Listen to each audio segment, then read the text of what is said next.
All right, so we're shifting on to Major League Baseball. We know this offseason's been pretty interesting, yet a lot of fun. And so joining me talking all about it with the New York Mets via the Global Satellite Network presented by StreamYard, Ryan Finkelstein. All right, Ryan.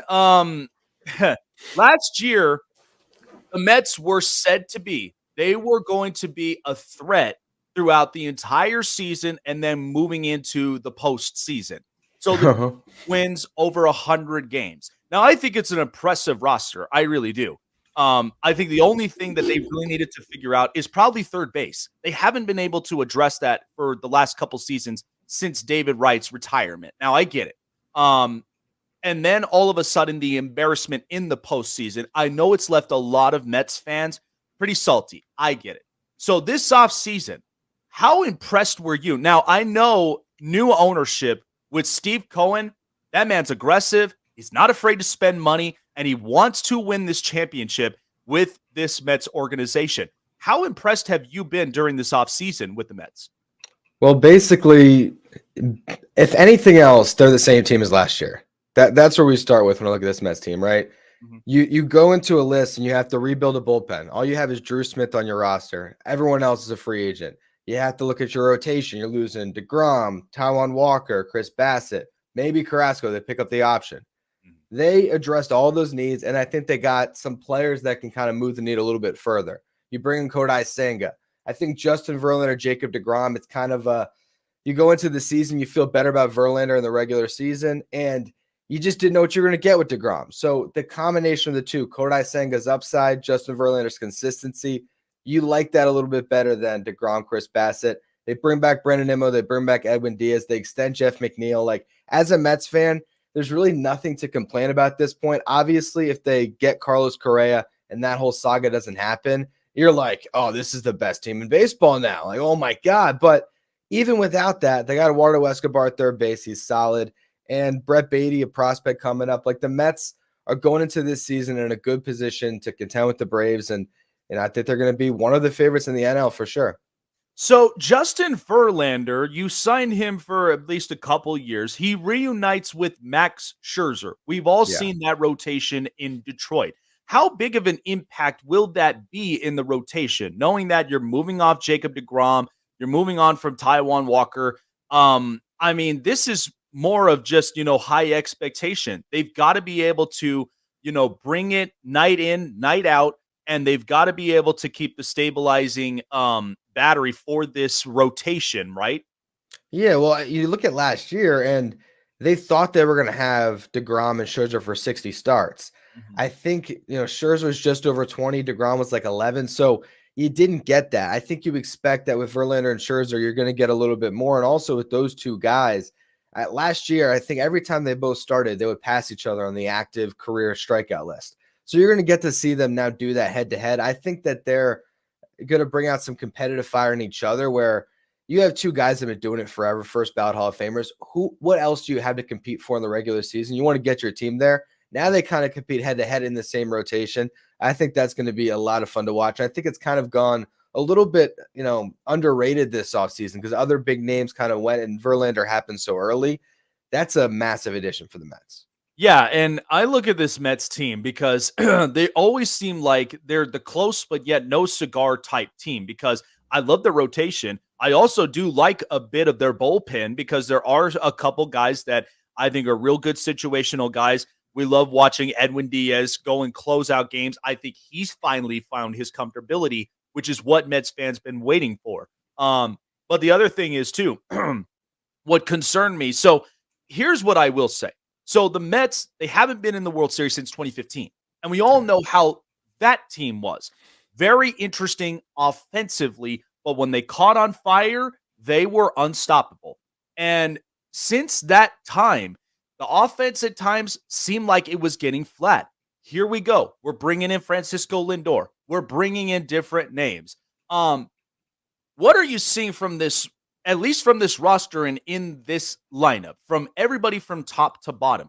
Does it seem like this could be a promising lineup that is going to help the pitching rotation start scoring in more runs? Because I know part of that was a little their issue with situational play. I need a guy who's going to get me on base, I need a guy who's going to help me to drive in runs, especially when he's got to hit that right side, score them all in. Does this kind of look like this lineup is primed for something, or could they be booked into, come the trade deadline, they may make an interesting move by then? So I think when you look at the Mets from last year, people kind of forget they were top 5 offensive baseball and run score and some of the advanced metrics. Like they're a team that doesn't play the loudest offensive game. They have a lot of guys that get on base. You look at the lineup 1 through 9. The only like really big power bat is Pete Alonso. Now Francisco Lindor, he had over 25 bombs last year, drove it over 100, but they don't have. You look at like a Phillies or some of these other teams. They have 2 or 3 guys in the middle lineup that you feel like can hit a home run at any time. The Mets don't have that, but they have a team that fields the ball really well defensively, that gets on base at a good clip, and there's not really a lot of holes in the lineup. They're a type of lineup that kind of grinds at bats 1 through 9, pass the baton, but they do need that extra piece, and I think they're hoping now, because they weren't able to grab it in the offseason, that one of the prospects can be that. They have Brett Beatty, Francisco Alvarez, 2 top 100 prospects. If either of them can kind of break through and maybe supplant a Canna or an Escobar at third base and left field, if it's Beatty or Alvarez, you're talking about a catcher. So that's your hope and dream, is you have Mike Piazza reincarnated. We have no idea if that's going to happen, but that's what you're dreaming on, right? So if one of those guys breaks through, I think they're fine. But also, if this is a team that is in contention at the deadline and a big name shows up, I think the Mets will be all in, and one of those prospects might be traded. Yeah, and I could tell you one thing, because I remember the conversation last year where everybody was all thinking Wilson Contreras was going to be Yeah. a big name who probably would have been a really good fit with this Mets organization. But I saw the pushback. They weren't going to get rid of Francisco Alvarez. They see too much tangibles from him that they don't want to make. They want to make sure they secure him. They don't trade him away, because they know how big of a commodity he'll be when he officially gets in that Mets uniform. So speaking of that, because now the Mets have Luis Ariz, which was really interesting because now So they just so the Marlins actually got a rise. the Marlins did. Oh, okay. Yeah, I was like, for a split second, I'm like, okay, perfect. So then that opens then the question. So Sure. Francisco Alvarez comes in to the Mets organization. Um, and I think he's got a lot of really good stuff. He's got the kind of stuff where he's got a really good solid bat, could be really solid on offense, and somebody too that can really come in defensively that can help the Mets with their catcher situation, because they tried this with James McCann. McCann, real good player, but even times will be a little bit spotty on the offense. So, how impactful will Francisco Alvarez be when he officially gets to the Mets lineup? He'll be very impactful. Also, I think I'm connecting some dots in my head here. I think you were thinking of Omar Narvaez. Arias just got traded. Oh yeah, So I similar yeah, names. I think Omar that I was Narvaez, connecting yeah. the dots. So Luis Ariz, he just got traded from the Twins to the Marlins. That's why he's in my head recently. Mhm, Narvaez, they did sign 1-year deal, club option. mhm, So he's kind of a stopgap. They got Narvaez and Nito. Narvaez left-handed bat, so they're going to platoon them. mhm. And I think they're going to put Francisco Alvarez in AAA and make him earn the promotion. And I think when you have a player this talented, if he goes out in Syracuse and puts up big numbers in AAA, we're going to see him. And when we do see him, the biggest question, more so than the bat, well, it's kind of it's twofold. With the bat, last year we saw he could get exposed a bit from high heat. If he can address that, I think he will. He'll be fine as a hitter. But then it's commanding a pitching staff at 21 that has 2 guys that are damn near half his age, or double his age, excuse me.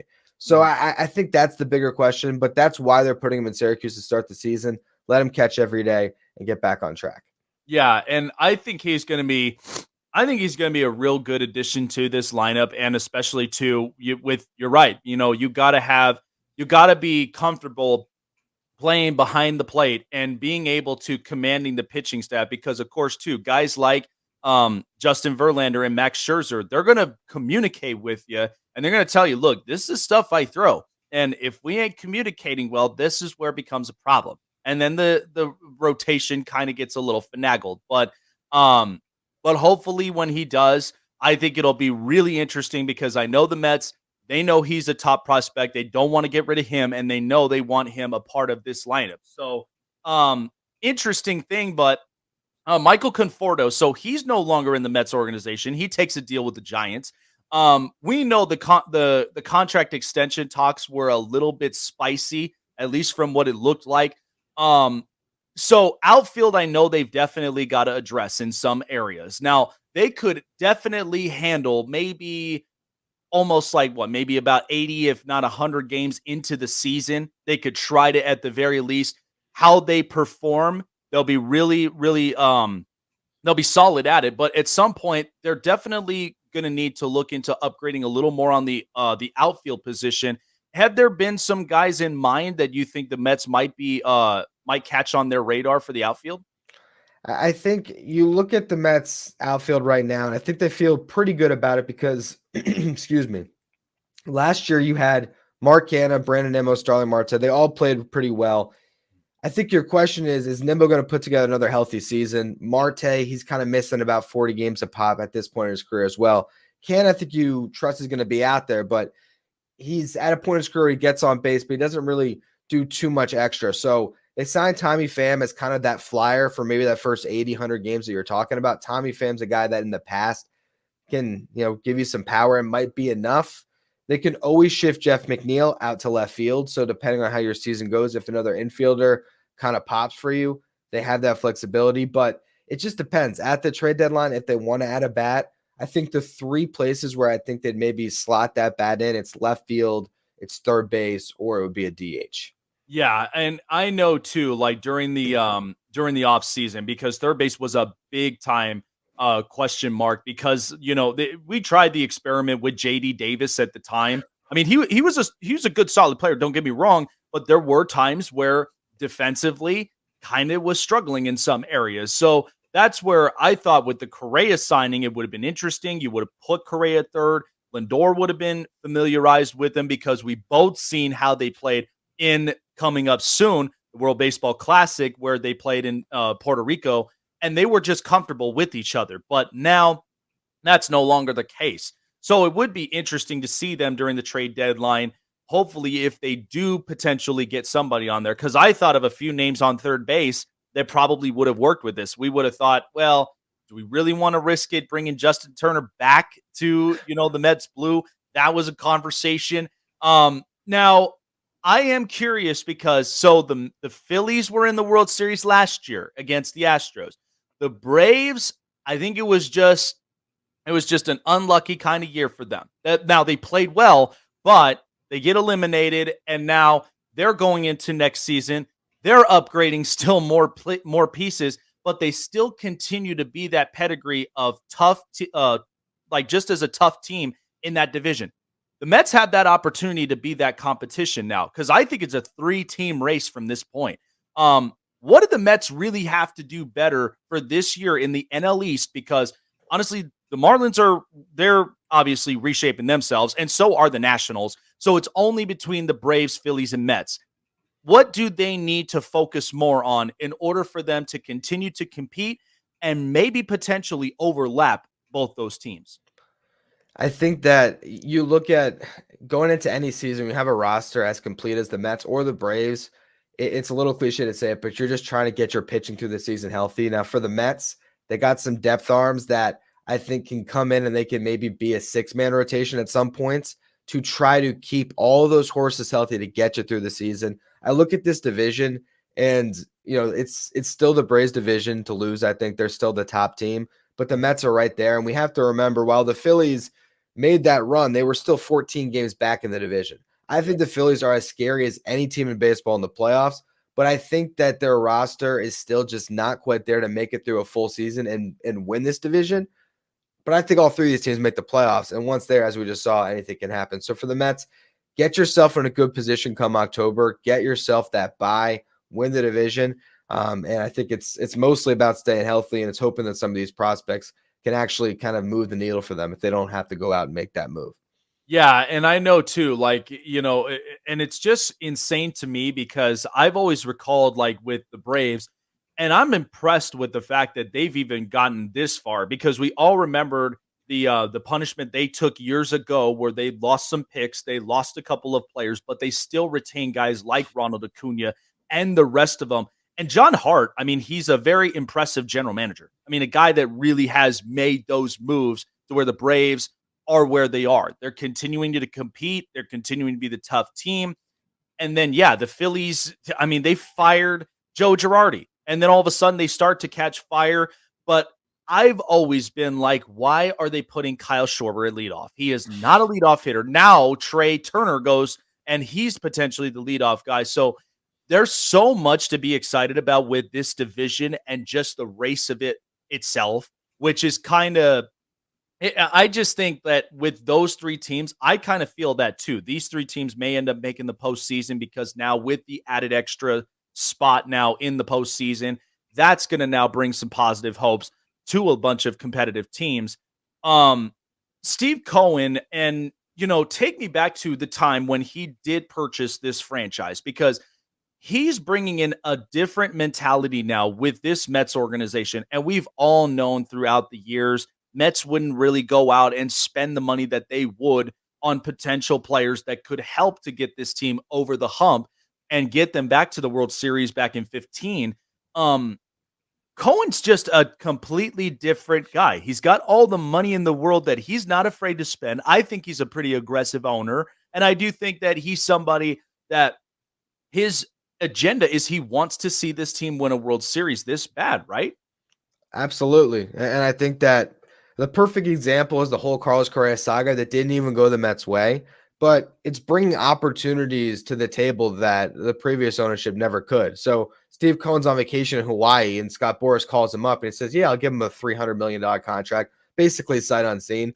What did that give the Mets? It gave them kind of first look at everything and almost exclusive rights to negotiate with him. It didn't pan out, but that's what having an owner like this does. He is putting money not just in the payroll, but I think the Mets are going to start to develop players better because there's so much more money being poured into technology on that front. They're going to scout better. It really does go top to bottom, and it was never going to be a quick fix, right? You're inheriting a team that kind of cut corners financially at every turn. It was never going to be a 1-year thing, but now you're entering year 3.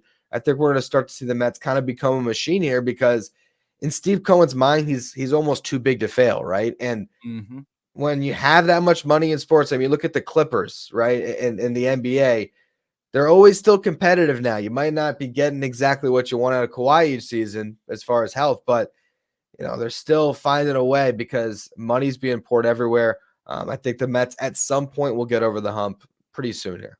Yeah, and it is interesting, but yeah, it's great to have an owner like that. And I know with the baseball market, because there's a no salary cap league, and that's one of the toughest because every other team, and we know this, big name brands like the Yankees, the Dodgers, the Mets, the Braves, and the Astros, they all know how to spend money. And some of them, they're very smart when it comes to which players do I really want to have on this roster? Can I work with some of them that are in the farm system? And then they just find this balance. That's why I think, we all know everybody's got a target on the Astros because they bring up so much good talent from their farm system. And even those they acquire in free agency, but it's like they are definitely the team to beat.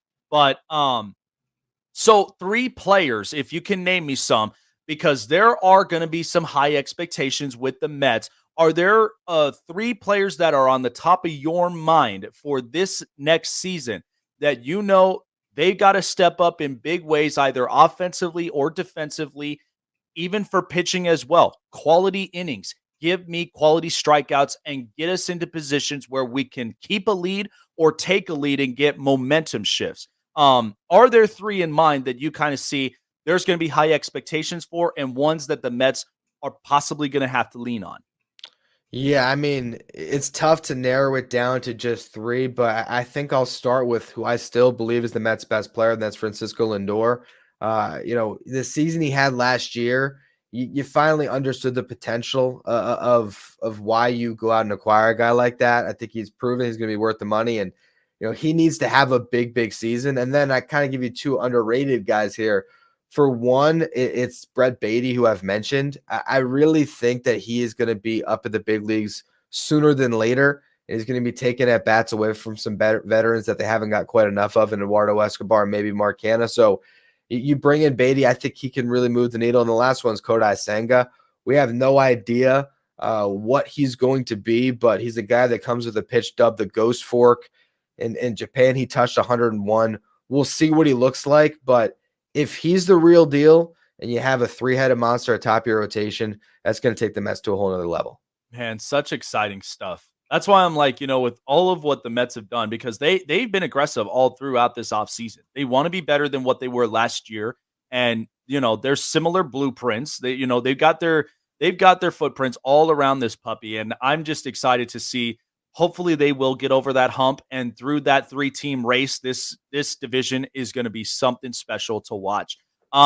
So we know World Baseball Classic is right around the corner. I love this time of year because of the fact, and this is exciting because we're coming off the World Cup we had, and now we're here with the World Baseball Classic. I mean, your thoughts on it, because I know that there's going to be a bunch of teams that are going to be pretty aggressive, and this year, unlike any of the other years we've watched the World Baseball Classic, this just seems like it's just almost so stacked for every single country now with a lot of the player potential. I think internationally, they have been getting better and better and better, and we're finding hitting gem talents all the way around. How do you kind of see this World Baseball Classic really panning out this year? Because I am all in on the train for U.S. to go back to back, but there are some teams that we know, Dominican Republic, Puerto Rico, and some teams, they want to now start to really move themselves into potentially winning the cup. It's awesome, man. I mean, I think the world's kind of getting smaller in sports. We're seeing it across the board, the players in the NBA and everything else. So, yeah, you watch the World Ball Classic now. You look at every single roster, like you said, like Team Israel is like low key stacked. I mean, it's crazy. Yeah. It's across the board. So, obviously, we're going to be pulling for Team USA, but at the same time, as a baseball fan, I work at Just Baseball. We're going to do roster previews for each team, and even a power ranking. And I'm just excited to watch great baseball. And I think I'll find out who I'm really pulling for as far as what team is the most fun to watch as the tournament goes on. I remember last year it was hard not to love, or last time it was hard not to love, like Puerto Rico. And especially now as a Mets fan to have Lindor on the team. You just kind of look around the sport or around the tournament, and there's players from all over the place. So it's going to be an absolute blast, and it's going to really kick like right into the season in a good way as well. And this is the year we finally see Bryce Harper, Mike Trout, Nolan Arenado all on the same field. And we've got Pete Alonso in there. Don't want to forget about him, because I think this is going to be a mixture of really good, strong bats, guys that really do hit for power. But I am kind of interested to see how this rotation works for Team USA. I think this will be fun to watch. But I mean, the 13, like the 17 team, I mean, it was really stacked. They were all the way around, and they knew how to really navigate past a lot of different situational play. So hopefully this will be the same mentality they go into this year. But I'm excited to see how Team USA really do pan out at the end of the year. All righty, Ryan, I appreciate you coming on by. Where can people find you to finding everything New York Mets? So you can find me on Twitter at Finkelstein Ryan. You can find Locked On Mets on YouTube or wherever you listen to podcasts. All right. Appreciate your time, Ryan. Have a great rest of the weekend. We know All-Star break is going to be closing up and things are going to get serious in the second half of the season. But for you and I, baseball season's right around the corner, and we can't wait to see how the Mets will perform out this next year. Appreciate your time. Have a great weekend and take care of yourself, my friend. Absolutely. Thanks for having me on. Absolutely. Yeah, I think